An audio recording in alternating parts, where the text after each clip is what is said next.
good morning, YouTube viewers. Good morning, Facebook Nation. Good morning to all people, all colors, all races, all languages around the world. Good morning to everyone. Men, women, children, may you have the best day humanly possible. And for whatever goal that you have set forth, as long as that goal encompasses the betterment for all of humankind, may those goals come to fruition. So, I'm on a roll, and it's not morning time. But good morning is always the most pure greeting that a person can ever give, because it's a well wish that's universal. And the vibration that comes from that, even if you don't understand the language, the vibration makes you feel it. So we're learning about light. We're learning about the light that we all possess, as well as the interaction between true light, pure light, and human nature.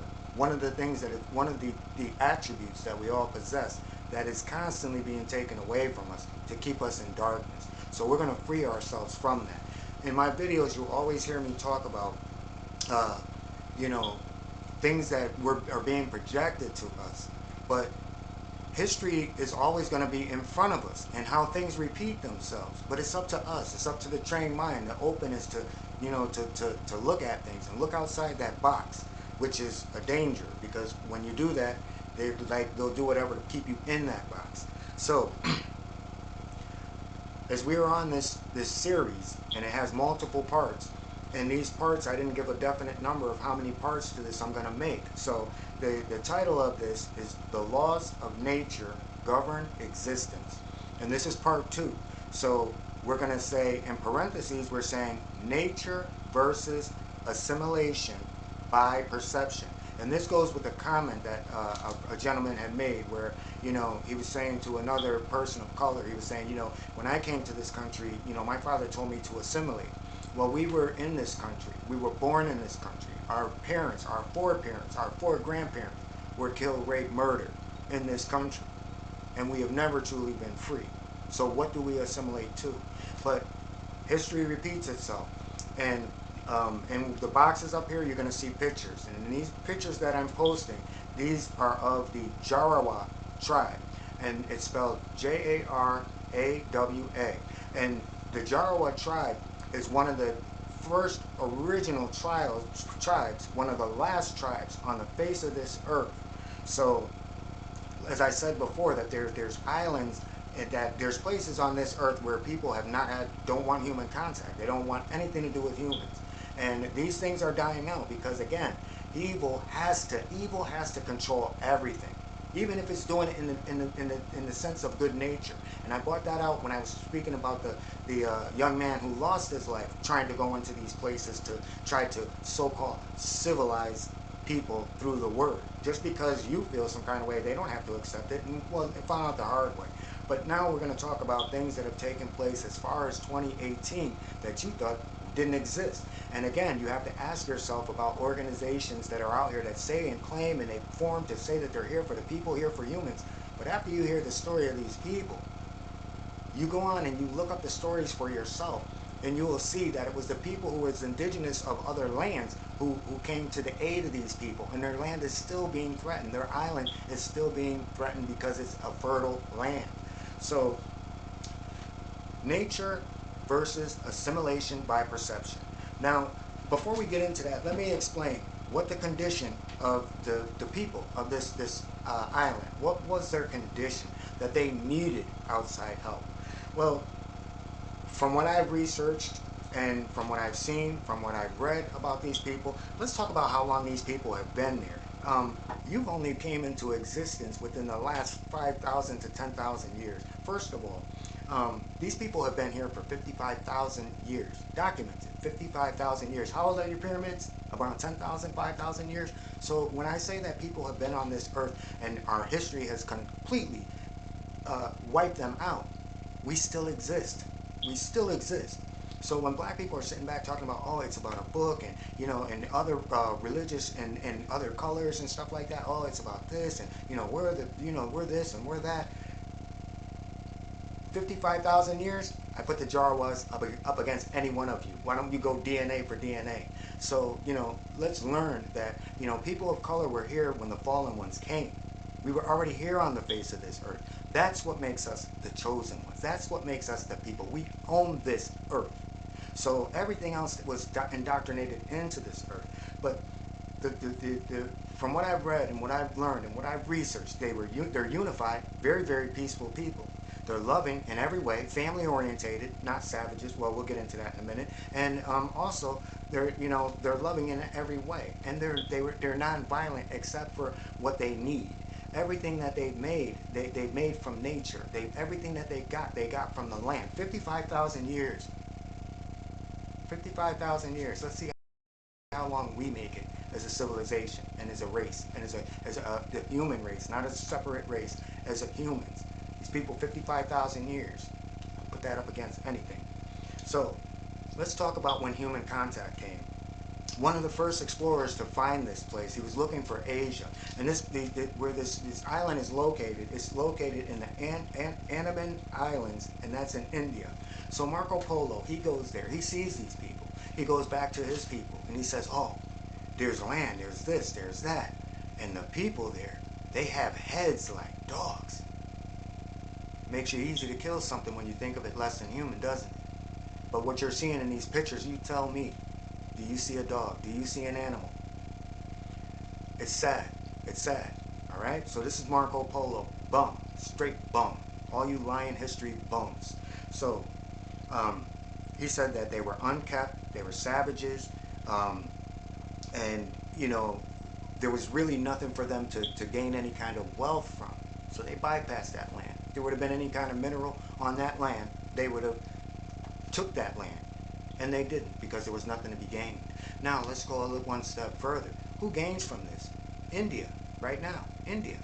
And, if they feel some kind of way, let's discuss the fact of, the human zoos. And I'm going to post that and some of the pictures. Human zoos. This is far back as 2018, that they were bringing Europeans into these islands, handing the indigenous people of that island, buying them off so that they could take pictures. Holding out food and candy bars so that they can make them dance. But as you can see, where before all this started, the people said that they were happy in their land. They didn't need anything from their land. They didn't need anything outside from the outside world. And if you watch the documentary, the short documentary on it, they say they have everything that they need. But no, no, no, no, no. We have to control that. We have to know what you think. We have to enslave you. So they're not using it by slave ships, and they're not using it by whips and chains and guns. No, they're buying their way in, corrupting the minds of the people. And we're going to get with that, because that's number 3. What is the consequence for this interaction? Let's talk about diseases that wasn't prevalent to the people. Diseases. Now who do they have to rely on? Big pharmaceuticals, medical, and health organizations to come in. The same process I said where they use these tactics to go into countries for war. So when we think that it's about color, we think it's about, the next person. It has nothing to do with the next person. There is something on this earth, and it is definitely not human. But they're using humans to do this. 55,000 years these people survived on the face of this earth. What do they need our human intervention for? Come on, people, wake up. So it blows my mind. So health issues is number 1. Number 2. Moral and value system. Remember in the beginning when I said that these people were unified, peaceful, loving, and nonviolent. What happens when you destroy their value system? What's happening here in our country? Division. What's happening in our world? Division.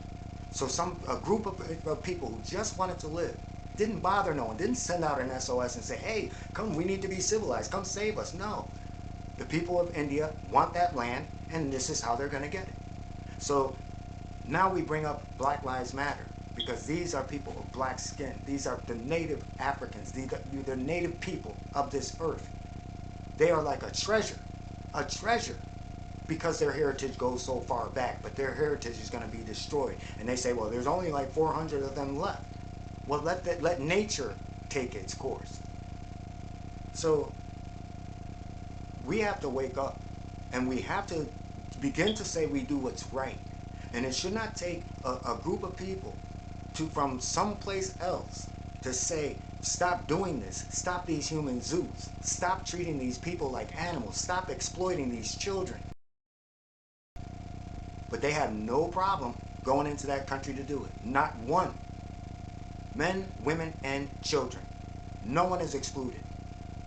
That is an atrocity. That is the most sick thing that anyone can ever sit back to do. And we say that we're a world of love and we want peace. I can't smoke enough of this stuff. So, you know, we can ignore what is true. But the pictures, the photos, don't lie. So, you know, we can look at, it's almost like opening up a book. Like this, right here, this pad. We open up this book, and the book is a full book. But we're only reading from here to here. This is what we're doing. There's a whole nother page, but we're going to read from here to here. This is the world that we're living, and this is the mass delusion that we are under. This is why things are failing in our lives, and it's not one color it solves. And if it's anyone on this earth is a privilege, and anyone on this earth has it good, number one, tell me who's not dying. Number two, tell me whose marriage lasts to the end. Number three, tell me whose employment lasts to the end. Tell me, number four, whose family doesn't have problems. So no one on this earth is special. But we all can be special together if we look at one another to say we're humans first, instead of what we deserve and what we let the people, the ones who came down here, the fallen ones, the angels, the aliens, call them what you want throughout history, the ones that are documented to be here. Because nobody on the face of this earth can say who built these megaliths. Oh, the Egyptians, no they did not. Oh, the Mayans, no they did not. Globitek, no they did not. They did not. And the sooner that we wake up, the better off that this world is going to be. Because we're blind. Not all of us. But even like for people like me who are educated, who understand what's going on, I'm more of a threat than the people out there running around, you know, strapping bombs on. They don't care about those people because we see it happening all over the world. But people who speak up for truth and justice, John F. Kennedy, dead. Butu, woman, female, one of the best for dead. Martin Luther King, dead. The guy who spoke up what was going on against Russia, poisoned on a plane. But terrorism and all that other stuff can keep going. So who really is the threat on the face of this earth? Is it the people that are waking up, or is it the people who are doing exactly what the world wants them to do? So I want to leave you, and that's part two. But if you have a chance, fair use only, educational purposes only, if you have the chance, go and see and learn about the Jarawa, because they're taking their land. And I don't see Black Lives Matter sitting there with signs saying, hey, get out of these people. I don't see the United Nations sitting there saying, hey, get out of these people's land. We protected it. What I see is exploitation. And these people, if there are 300 to 400 of them left, just the diseases that they're bringing to these people are killing them off. So thank you, people. Thank you for civilizing people. I shouldn't say that. I'm going to take that back. But I'm going to cut this out of that part of the video. But I am so angry with that. That is so evil. But with that, everyone, wake yourselves up every day. Try to be the best person that you can be, and understand we're not on this earth alone. This isn't man doing what we're seeing throughout history, because this has been going on for a long, long time. And people have gone. You know, there's no Hitler here anymore. There's no Stalin here anymore. There's no Idi Amin here anymore. You know, there's no Genghis Khan here no more. So why are the same things still happening? Wake up, people. Wake up. Especially that the earth itself is fighting back, because another volcano is just now erupting in Hawaii. So if you don't think that the creator who created us all is not telling us that he's giving us a chance to wake up and to love one another so that we can all share this earth, then we deserve everything that we get. So with that, everyone, have the best day. Let's open up our eyes and do the small things that we can to try to make this world a better place without asking for anything in return. And with that, peace and blessings.